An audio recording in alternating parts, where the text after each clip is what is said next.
Hello, my name is Olivia Chandler, and my policy briefing presentation is on how should the U.S. handle its relations with Cuba after the diplomatic breakthrough in 2016. The history of U.S. and Cuba relations. Cuba was under Spanish rule until the Spanish-American War of 1898. After the war, Cuba was officially a part of the United States. In 1959, the Cuban Revolution began under the rise of Fidel Castro. He successfully took control of the regime and conquered Cuba.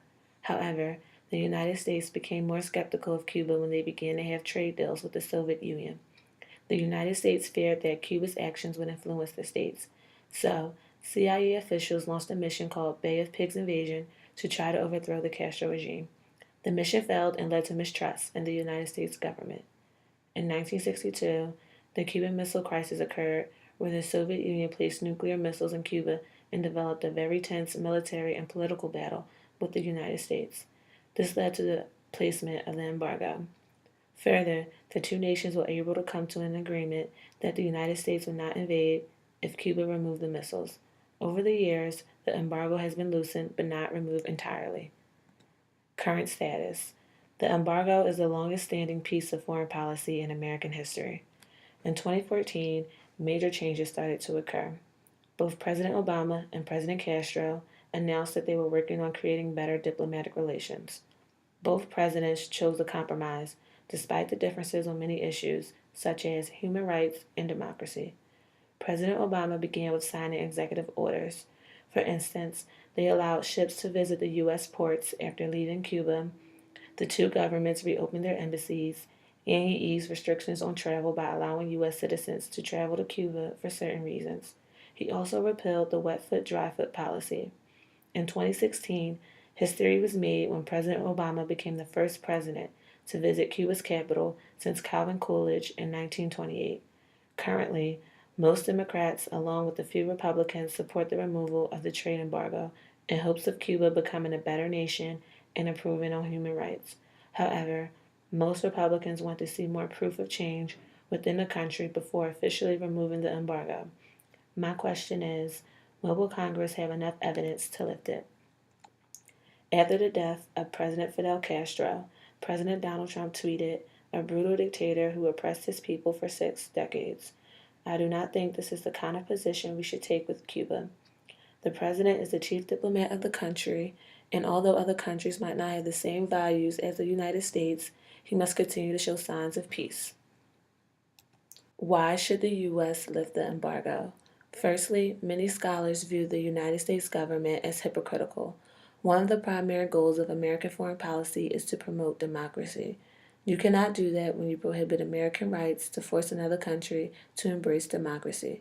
Also, in the past, the United States has supported dictatorships, like former President Hosni Mubarak of Egypt and Cuba's own former President Batista.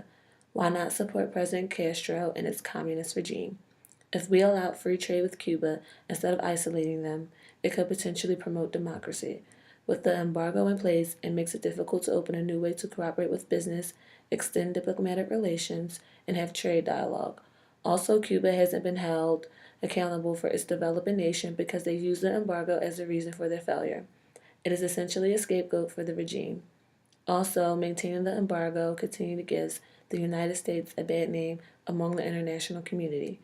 Lastly, new leadership in Cuba under Fidel Castro's brother Raul can also indicate a possibility of openness and reform. Why should the United States continue to keep good relations with Cuba? The Castro brothers are still in charge after years of trying to force the country to respect the United States' beliefs, values, and approve on human rights. The embargo is obviously not working. While the Castro brothers continue to thrive in a corrupt government, the citizens of Cuba are poor. For example, several cannot feed their families due to low wages at work. They also don't have access to lower cost food and other crops that could be bought from the United States. Further, I believe that bipartisanship efforts should be used to raise it because it will show that the United States is willing to compromise with the state they have had the longest standing tensions with. Also, Cuba does not pose a threat to the United States anymore.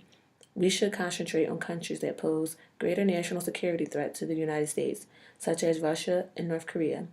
Sanctions and other forms of consequences should be placed on those countries instead of countries that do not pose a threat. The embargo also harms the United States economy. The United States will continue to lose money in sales of exports. If it is raised, many American farmers can benefit from Cuban crops, which means more jobs can be created, especially in the rural areas. Policy proposal. Removing the trade embargo is the answer, not to continue to encourage bad tensions. In summary, lifting the embargo has been one of the major obstacles to normalizing U.S. Cuba relations. It may not be a win for the Castro brothers or immediately change the regime, but it will allow opportunity and change.